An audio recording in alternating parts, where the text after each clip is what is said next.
portões ou 5, tem uma discussão entre os historiadores, que tinham uma regra de entrada e saída. Entravam por um e saíam por outro. Era um circular que faziam na esplanada. As peregrinações que vinham na Páscoa, no Tabernáculo, no Pentecostes, as pessoas entravam, faziam um circuito circular, deixavam as oferendas com o sacerdote e voltavam. Entra por uma, sai por outra. Umas situações curiosas que pessoas enlutadas, pessoas doentes, andavam na contramão. E assim todo mundo podia ver quem está doente, quem está enlutado. E assim era a oportunidade que tinha de fazer um ato de bondade. Quando você vê alguém na contramão, você tinha a chance de falar com ele uma palavra de consolo, de solidariedade, se ele está enlutado, se ele está doente. Aqui ficava a parte da entrada do templo, o palácio de Davi, na época do rei Davi, que aqui já é do século I, 1000 anos depois, mas na época de Davi aqui ficava parte do palácio do governo, depois troca de endereço, como todo mundo conhece, né? Os palácios de governo trocam, conforme a cidade vai crescendo, troca de endereço. Aqui a parte de baixo, o rio Cedron, exatamente, corre por aqui, o Vale do Cedron. Essa parte toda aqui de baixo é o Rio Cedron? Rio Cedron. Era uma fonte. Era uma fonte. Em hebraico eles chamam de Nahal. Nahal é um riozinho que é de um rio que é perene. Ou seja, vai ter das águas que vão nascendo das chuvas, dos, como chama isso? Dos lençóis freáticos que vão alimentando essa água daqui. Não era muito volume de água, mas era dito na época do rei Salomão que aqui tinha os jardins do rei. Sim. Ou seja, era bem rico em vegetal, ou seja, tinha água. Esse vale aqui também é conhecido como Josafá? A continuação para lá vai ser Josafá, porque era onde tinha julgamento. Na Bíblia fala sobre o julgamento. Era onde aconteciam os julgamentos. Agora, esse termo de Yeshafat, que é o termo usado como julgamento, é curioso, porque toda essa região daqui era uma região que tinha também a ação dos profetas. Antes da época da construção do templo, era uma reação, nesse monte onde os profetas tinham atuação. Até a coroação dos reis vai ser aqui. No Monte das Oliveiras vai ser o espaço da coroação dos reis.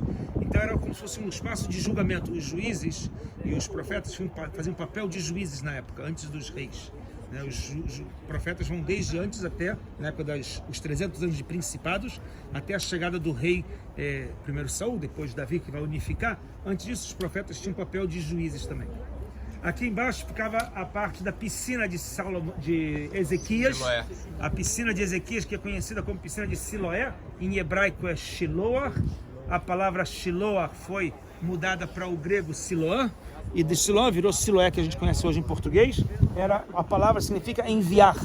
As águas eram enviadas daqui para o templo, para a limpeza do templo. Todos os dias que tinha oferendas, tinha que lavar, afinal de contas o templo tinha oferendas que eram abater os animais, sangue, gordura, toda a sujeira que tem dos abates animais, então tinha que lavar.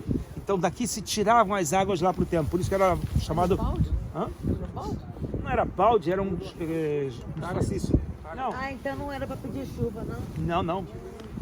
Mas como se fossem jarros, como se fossem cantins colocados no lombo de animais que levavam lá para cima. O sangue do sacrifício. Era para limpar os sangues. Agora tinha água de trás que vinha embaixo da Fortaleza Antônia, tinha uma reserva de água também, que o Herodes meio que massacrou com ela, mas ela continuava recebendo águas que também trazia para dentro do templo. Quando eu falo massacrou, porque ele construiu a obra em cima do que era o reservatório, mas as águas vêm sempre pelo caminho de baixo. A piscina de Ezequias, ela leva o nome piscina de Ezequias, porque na época do primeiro templo, Ezequias faz uma reforma e traz água para dentro das muralhas, porque as piscinas ficavam do lado de fora, tinha reservatórios das águas do rio Cedron, alimentava. Então o rei faz uma reforma, traz água para dentro da cidade para impedir que o cerco dos assírios ganhassem a guerra. Porque se tivesse água, eu posso sustentar mais tempo dentro do cerco, né? Água significa forma de ter alimentação, então as pessoas, nas guerras do passado, quem tinha menos resistência de comida se entregava. O cerco, né? Não tem pizza delivery. Né? Cercou, quem está dentro come o que tem, acabou. Nesse caso, o rei Ezequias conseguiu ter uma reserva de comida e água que sustentou mais tempo que o acampamento de fora dos soldados. Então os acampamentos deram arrego e foram embora. Então o rei Ezequias salvou Jerusalém nessa parte. Aqui é chamada a parte da cidade baixa, e lá em cima cidade alta. A gente percebe que cidade alta e cidade baixa também vai mostrar talvez a conta bancária deles, né? Você vê a cidade alta com casas grandes, bonitas, e a cidade baixa com casas pequenas, porque realmente era essa a configuração. Lá no alto vivia a elite. Século I, a elite eram os sacerdotes e os ligados ao governo e ao Império Romano, e aqui na parte baixa ficava o povão.